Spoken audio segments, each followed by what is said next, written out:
Hello बच्चों, आपका स्वागत है। आज इस वीडियो में मैं वो बात करने जा रहा हूँ जो आपको कोई नहीं बताता है। जैसे कि ये जो वीडियो बहुत इंपॉर्टेंट होने वाला है, जो बच्चे 2024 में नीट का एग्ज़ाम देने वाले हैं, 2024 में नीट का एग्ज़ाम देने वाले हैं, उनके लिए बहुत इंपॉर्टेंट होने वाला है। देखिए, हार्ड वर्क तो इस टाइम बहुत सारे लोग कर रहे होंगे, बहुत सारे लोग, राइट। और कुछ लोग तो ड्रॉपर होंगे, उन्होंने पहले भी किया होगा, फिर भी उन लोगों का सिलेक्शन नहीं हो पाता, या फिर कुछ लोगों का सिलेक्शन हो पाता है, अच्छी रैंक नहीं आ पाती है। ऐसा क्यों होता है कि कि इतना हार्ड वर्क करने के बाद भी उनको वो सक्सेस, वो रैंक, वो मतलब जो चाहते थे ना, वो चीज़ नहीं मिल पाई। तो मैं इस वीडियो में यही चीज़ बताना चाहूँगा कि वो कौन कौन से सेक्रेट्स हैं कि जिसके बारे में ज़्यादातर बच्चों को पता नहीं होता है, और जो टॉपर होता है उनको पता होता है, वो कर पाते हैं चीज़ों को। तो इस वीडियो को ध्यान से देखिएगा, समझिएगा और नोट करिएगा कि कौन कौन से सेक्रेट्स हैं जो एक नीस एस्पिरेंट को पता होना चाहिए ताकि वो अच्छे सिलेक्शन ले पाए। चलिए बात करते हैं सबसे पहले सेक्रेट की। तो सेक्रेट नंबर 1 क्या है, आप याद रखिएगा बच्चों। किसी का भी सिलेक्शन कर लो या उसकी अच्छी रैंक किस पे डिपेंड करती है? नंबर ऑफ रिविजन्स पे। जितने ज़्यादा नंबर ऑफ रिविजन्स करेगा, और इन्वर्सली प्रोपोर्शनल, ये क्या आप आराम से जान दो, ये क्या है, किसका साइन है? इन्वर्सली प्रोपोर्शनल है। तो जितने कम सोर्स यूज करेंगे, नंबर ऑफ सोर्स जितना कम यूज करेंगे और जितने ज़्यादा रिवीजन यूज करेंगे, तभी आपका सिलेक्शन और रैंक श्योर है। ज़्यादातर होता है क्या है कि कुछ बच्चे मैं देखता हूँ कि भाई वो पढ़ते चले जा रहे हैं, पढ़ते चले जा रहे हैं, बट रिवीजन का कोई नाम ही नहीं है। भाई आपने 4 चैप्टर पढ़ लिए, उनको रिवाइज किए 2 महीने हो गए, समझ में आ रहा है कि नहीं आ रहा है? तो फिर जब नेक्स्ट में क्वेश्चन आता है या पेपर में बैठते हैं, तो आधी चीज़ें आधी अधूरी याद रहती हैं, राइट। तो आपके लिए रिवीजन बहुत ज़रूरी है। जितना ज़्यादा रिवीजन करेंगे, उतनी ज़्यादा पॉसिबिलिटी आपके सिलेक्शन की बढ़ेगी।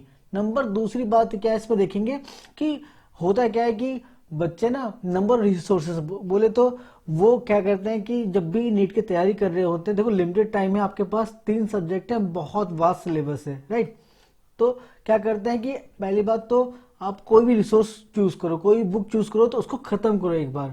बट होता क्या है कि किसी ने कहा कि कोई पढ़ाई कर रहा है टीचर के नोट से, और उसने एक बुक की, तो दूसरा उसका फ्रेंड आके बोला कि मैं तो एस सी वर्मा कर रहा हूँ, तो जो पहले वाला आप बुक कुछ कर रहे थे उसको छोड़ के एस सी वर्मा टूट पड़े। फिर कोई आया कि सिंगेज अच्छी बुक होती है फिजिक्स के लिए, उसको भी ट्राई कर लो, उसमें अच्छे क्वेश्चन होते हैं, उसको भी ट्राई करने चले गए। फिर कोई किसी ने बताया डीसी पांडे भी अच्छी बुक होती है फिजिक्स के लिए, तो आपने उसको ट्राई कर दिया। तो आपके नंबर रिसोर्सेस बढ़ते चले जा रहे हैं, आपने खत्म कुछ नहीं किया, तो उस एक साइकिल में फंस के रह गए। तो इसलिए आपको ऐसा नहीं करना है कि नंबर ऑफ द रिसोर्स को नहीं बढ़ाना है आपको, राइट। रिवीजन आपको बढ़ाना है, खूब रिवीजन करिए, बट एक कोई अच्छी रेफरेंस बुक लीजिए, अपने टीचर्स के नोट्स लीजिए। तो लिमिटेड रिसोर्स होना चाहिए आपके पास, और उसको बार बार करो। समझ में आ रहा है कि नहीं आ रहा है? तभी आपकी रैंक और सिलेक्शन बहुत बहुत इंपॉर्टेंट है इसमें, राइट। तो पहला सेकंड ये है कि आपको बहुत रिवीजन पे ध्यान देना है और कम से कम क्वालिटी ऑफ रिसोर्सेज यूज करना है। सेकंड की बात करते हैं, सेकंड की क्या। और बहुत सारे बच्चे क्या होते हैं, सोचते हैं कि ज्यादा पढ़ने का मतलब क्या है, ज्यादा घंटे पढ़ने का मतलब है कि आप बहुत पढ़ाई कर रहे हो। कुछ लोग ऐसे बच्चे होते हैं जो बस कुर्सियों पर 14-14 घंटे बैठे रहते हैं। बट मैं क्वालिटी या प्रोडक्टिविटी की बात करूं, तो उनकी क्वालिटी क्या होती है भाई, प्रोडक्टिविटी क्या होती है कि 3 घंटे 4 घंटे के हिसाब से पढ़ाई कर रहे हैं, देखा जाए तो ऐसे नहीं करना है कि कुर्सी पर आप बैठे रहे, राइट, बस टाइम बीतता रहा है। ये कोई पढ़ाई नहीं है, एक्टिवली पढ़ाई करनी है। मतलब ये आप ये मत सोचो कि कितने घंटे पढ़ना है, आप ये सोचो कि आपको इस तरीके से इतने मन से पढ़ना है, इतने दिल से पढ़ना है कि सभी लोग घर के कहने लग जाए भाई अब सो जा सो जा, कितना पढ़ेगा बेटा। तो उस तरीके से पढ़ाई करनी है, अपने आप को बस बैठा के रखना नहीं वहां पे, ठीक है। तो क्वालिटी आवर्स स्टडी करनी है आपको, तो प्लानिंग के साथ करनी है और प्रोडक्टिविटी के साथ। तो क्वालिटी पे ध्यान देना कि क्वांटिटी ऑफ आवर्स पे ध्यान देना है। चलिए नेक्स्ट क्या है बेटा, ये जो बात मैं कहना चाह रहा हूँ बहुत इंपॉर्टेंट है। बहुत सारे बच्चे क्या करते हैं कि खुद के नोट्स नहीं बनाते प्रॉपरली। वो क्या कोई बुक पढ़ने लग जाते हैं, जैसे जब भी उनको कुछ भी पढ़ना है, रिवीजन करना है, कुछ भी करना है, बुक उठाते हैं वहां से रिवीजन करने लग जाते हैं। भाई ऐसा नहीं होता है।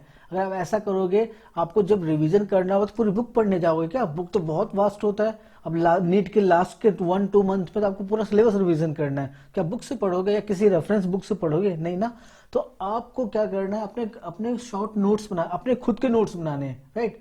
तो नोट्स बनाने हैं और उस नोट्स को ऐसे बनाना है कि आपका ये फाइनल बाइबल बन रहा है आपके लिए, तो आप फर्दर उसको यूज करेंगे।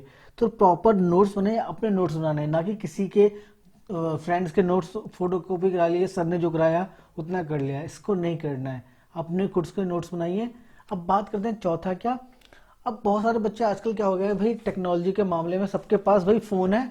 फोन से क्या है, पीडीएफ, भाई पीडीएफ डाउनलोड कर ली, उससे पढ़ने लग गए। भाई वो आपके दिमाग में इतने अच्छे से चीजें नहीं, मतलब समझ में आ रहा है, नहीं अच्छे से कोऑर्डिनेट हो पाती हैं।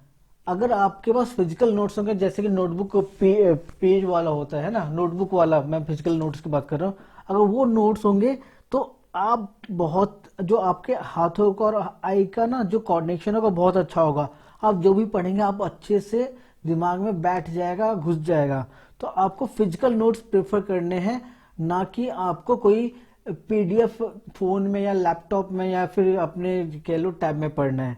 तो इस पे ध्यान देना है। और एक बार और बता दूं कि जब भी आप फिजिकल नोट्स को पढ़ते हैं तो जो भी आप पढ़ते हो तो बहुत हाई रिटेंशन रहता है। रिटेंशन मतलब लंबे टाइम तक, राइट, लंबे टाइम तक वो चीजें आपको याद रहती हैं। तो इसलिए भी आपको फिजिकल नोट्स प्रेफर करने ही चाहिए।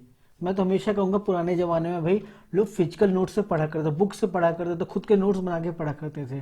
पीडीएफ नहीं था, समझ में आ रहा है। तो पीडीएफ में क्या होता है, एक बातें आपने पढ़ी, दूसरी लाइन पढ़ी, फिर कहीं ना कहीं वो लगता है भूलते चले जाते हैं। आपने खुद फील किया होगा। तो फिजिकल नोट्स जरूर बनाएं। अब बहुत इंपॉर्टेंट बात बताने जा रहा हूं आपको, जो समरी होती है। क्या समरी नोट्स बनाना है। समरी नोट्स का मतलब, जैसे आपने कोई भी चैप्टर पढ़ लिया, राइट, कोई भी चैप्टर पढ़ लिया, अब आपको ध्यान हो, तो अगर मैं कोई भी चैप्टर की बात करूं, अगर आपने प्रॉपर नोट्स बनाए, क्लास नोट्स वगैरह सब कुछ अच्छे से किया, तो 40 से 50 पेज के नोट्स बनते हैं, है ना। एक चैप्टर की बात कर रहा हूं मैं, पर चैप्टर की बात कर रहा हूं, है ना। तो अगर ऐसे आपको देखा जाए तो 28 से 30 चैप्टर हैं 11th-12th मिला के, और इतने सारे पेजेस हो जाएंगे, तो जब आपको रिवीजन करना होगा बाद में, आप कर नहीं पाएंगे, राइट। तो और दूसरी बात, राइट, तो इस केस में क्या करना है कि आपको जो मेन मेन पॉइंट्स है किसी चैप्टर के, एज ए समरी आपको बनानी है हर चैप्टर की। तो वो मुश्किल से 8 से 10 पेज में बन जाएगी, जो कि होती है आपके 8 से 10 पेज तो ज्यादा बोल दिया मैंने। अगर प्रॉपर तरीके से आपने पढ़ा है, 2-4 बार रिवीजन किया है, तो समरी 5-6 पेज में बन जाती है हार्डली। समझ में आ रहा है कि नहीं आ रहा है। तो वो क्या होगा, जब आप रिवीजन करेंगे समरी नोट पे, तो जब भी आप समरी करेंगे, नोट्स को देखेंगे, तो आपको जो चैप्टर अगर पूरा 40-50 पेज का रिवीजन करना चाहते थे, जो कि 3 से 4 घंटे में होता है, वही 10 से 15 मिनट में हो जाया करेगा मुश्किल से। समझ में आ रहा है कि नहीं आ रहा है। तो इस तरीके से अगर सभी नोट्स बनाएंगे, आपका टाइम बचेगा और आपकी प्रोडक्टिविटी बढ़ेगी, राइट। जैसे फॉर एग्जाम्पल पे मैं आपको दिखाता हूँ।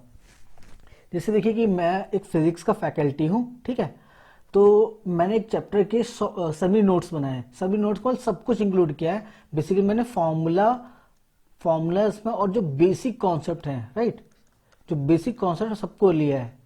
तो आप देखेंगे, अगर आप मूविंग चार्जेस और मैग्नेटिज्म का नोट्स बनाएंगे, ऑन एवरेज देखा 40 से 50 पेज का बनता है। 40 से 50 पेज का मतलब सारे कॉन्सेप्ट हो गए, एग्जाम्पल्स हो गए, इसको सॉल्यूशन हो गए, इंपॉर्टेंट पॉइंट हो गए, सब जो नोट्स क्लास नोट्स करवाते हैं टीचर ना, 40-50 पेज बनता ही बनता है, अगर प्रॉपर तरीके से करेंगे इस चैप्टर का, ठीक है।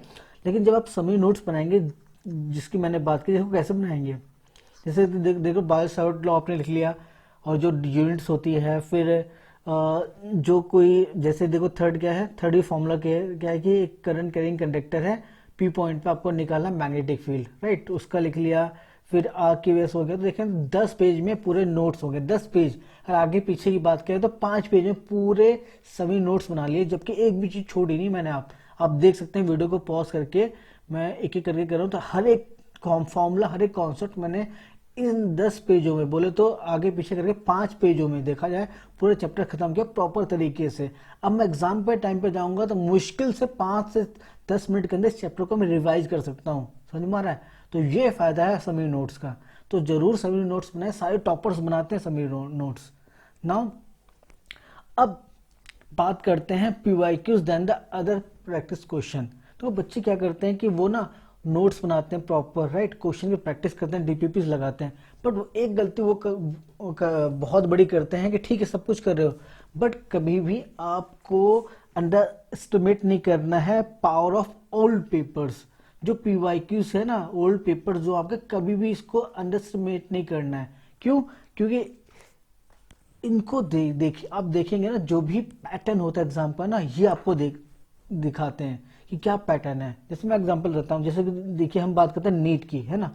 नीट का जो फिजिक्स का सिलेबस है, कोई भी सिलेबस है, वही आईआईटी आईआईटी जेई मेंस का भी सिलेबस है, राइट। और वही एडवांस का सिलेबस है, और ऑलमोस्ट देखा जाए तीनों का सिलेबस लगभग सेम है, मतलब बहुत ज़्यादा डिफरेंस नहीं देखा जाए, ठीक है। तो लेकिन सबके पैटर्न में फ़र्क है, डिफ़िकल्टी लेवल में किस टाइप के क्वेश्चन आते हैं, और उनके लेवल में फ़र्क है कि नहीं है। अगर आपने सब कुछ अच्छे से पढ़ा बट पीवाईक्यूज नहीं किया कि किस तरीके के क्वेश्चन आते हैं नीट में या फिर जेई में, तो फिर आपकी तैयारी बेकार है ना।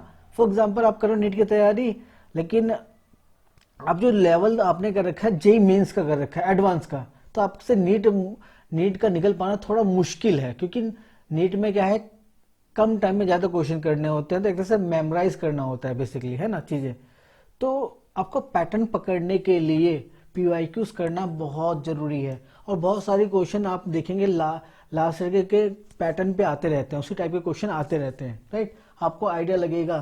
तो इस तरीके से आपको पीवाईक्यूज का फायदा उठाना है, तो इसको अंडरस्टिमेट नहीं करना है। नाउ लास्ट सेक्रेट की तरफ चलेंगे। तो नीट वाले बच्चों के लिए आपको तो बायो में टीचर बोलते होंगे, है ना, एनसीईआरटी। एनसीईआरटी तो आपके लिए बाइबल, कुरान, जो भी कह लो, गीता की तरह है। तो कोई दूसरी बुक पढ़े ना पढ़े, राइट, लेकिन एनसीईआरटी से चिपक कर रखे, सुबह से शाम इसके साथ बिताएं अपना। क्योंकि बायो में आपको पता है एक एक लाइन बहुत इंपॉर्टेंट है। ऐसे ही फिजिक्स में मैं आपको दिखाता हूँ, फिजिक्स में भी कई बार ऐसा होता है 20 से 25 क्वेश्चन तो डायरेक्ट बुक से आते हैं, समझ में। इवन दो बहुत सारे क्वेश्चन आपके फिजिक्स से होते हैं एनसीईआरटी के, जैसे कि कुछ जो उनके अंदर कुछ इंपॉर्टेंट लाइंस दी होती हैं, कुछ फॉर्मूलाज दिए होते, कुछ लाइंस दी होती हैं कॉन्सेप्ट की, कुछ फॉर्मूलाज दिए होते हैं, कुछ डेरिवेशंस दिए होते हैं, तो वहां से डायरेक्टली क्वेश्चन पूछे जाते हैं। और कई बार तो भाई एक्सरसाइज के क्वेश्चन ही डायरेक्टली, या फिर कह लीजिए जो आपके एग्जाम्पल्स हैं, राइट, एग्जाम्पल्स, वहां से क्वेश्चन सीधा दे दिए जाते हैं। आपको दिखाता हूँ मैं एग्जाम्पल ना सीधा। देखिए ये 2019 में क्वेश्चन आया है, ठीक है, 2019 में क्वेश्चन है, चैप्टर नंबर 4 है ये आपका, ठीक है, चैप्टर नंबर 4 है। तो चैप्टर नंबर 4 देखेंगे तो आप देखेंगे जो 2019 में जो क्या पूछा गया है कि एक तरीके से एक सिलेंड्रिकल वायर है, तो उसके अंदर magnetic field with respect to radius पूछा गया, मतलब डिस्टेंस पूछा गया है। तो ये देखिए आपके एनसीईआरटी बुक का 4.8 एग्जाम्पल है ना, उससे रिलेटेड क्वेश्चन डायरेक्टली आया, देखो, राइट। आप ये सेकंड पार्ट देखेंगे, ध्यान से देखेंगे ना, सेकंड पार्ट मैंने लिख भी दिया, क्लास 12 के पार्ट 1 के चैप्टर नंबर 4 के पेज नंबर 149 और 150 पे 4.8 का जो एग्जाम्पल है, वो उससे रिलेटेड डायरेक्ट क्वेश्चन आया है आपके नीट 2019 में, और नीट 2020 में भी आया है। इसी बिल्कुल सेम टाइप का क्वेश्चन, सेम क्वेश्चन है, बस लैंग्वेज हल्का सा वही लैंग्वेज है, आप पढ़ेंगे तो समझ में आ जाएगा। तो देखो कितनी बड़ी इंपॉर्टेंस है एनसीईआरटी के आपके एग्जाम में। तो ध्यान देना है आपको, एनसीईआरटी को इग्नोर तो बिल्कुल नहीं कर सकते, राइट, खासकर नीट के बच्चे, क्योंकि ये वीडियो पूरे नीट के बच्चों के लिए है डेडिकेटेड। सारे सेक्रेट्स मैंने आपको बताया।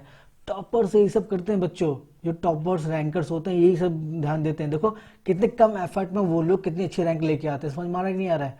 आप लोग पता नहीं किस चीज़ों में फंसे रहते हैं। तो अगर आपको अच्छा रैंक लेके आना है तो सारे सेक्रेट्स को ध्यान देना है। चलो फिर से बता दो, पहला क्या है कि आपको सिलेक्शन लेना है तो नंबर ऑफ रिविजन्स खूब करने होंगे, और आपको कम रिसोर्स का यूज करना पड़ेगा। जो भी बुक लो अच्छे से उसको खत्म करो, राइट। दूसरा क्या है, आपको quality of hours per focus करना है, ना कि क्वांटिटी को। मतलब आपको प्रोडक्टिव वे में पढ़ाई करनी है, ये नहीं कि बैठे रह और अपने खुद के नोट्स बनाने हैं, ना कि बुक की रीडिंग करनी है जब भी आपको रिवीजन करना है। तो खुद के नोट्स बनाओ भाई, नहीं बनाया है तो भी। उसके अलावा फिजिकल नोट्स बहुत इंपॉर्टेंट होते हैं रादर देन द पीडीएफ के नोट्स। तो भाई कॉपी पेन चलाओ और उसको अपने साथ में रखो, और समरी हर एक चैप्टर के जरूर बनाओ, क्योंकि लास्ट मोमेंट पे यही काम आते हैं और यही कम टाइम में ज़्यादा रिवीजन कराएंगे आपको, राइट। उसके अलावा समरी मैंने बताया कैसे बनाते हैं, है ना। तो पूरे एक बड़े चैप्टर को 3 से 4-5 पेज में आप ला सकते हैं। और PYQs तो जरूर करें मेरे भाई साहब, नीट वाले तो PYQs करें ही करें, आपको पता चलेगा कैसे क्वेश्चन आते हैं। और एनसीईआरटी को भाई तो आपको दिन रात दिल से लगा के रखो, समझ में आ रहा है? ठीक है, तो ये थे सारे सेक्रेट्स जो नीट के बच्चे यूज करते हैं, जो रैंक अच्छी लेके आते हैं टॉप में, राइट। तो अगर आपको ये वीडियो अगर अच्छी लगी हो या एनालिसिस लगी हो, तो मुझे जैसा भी लगा हो आप मुझे कमेंट में जरूर बताएं।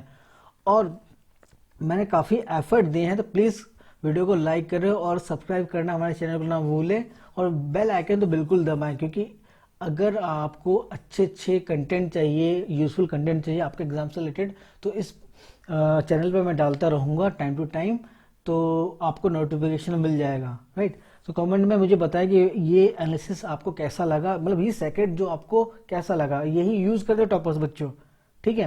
ये आपको फ्री मिल रहा है, आप उसकी वैल्यू समझे ना समझे, बट यही चीज़ें करते हैं toppers.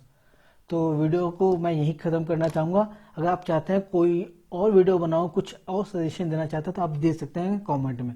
Thank you so much.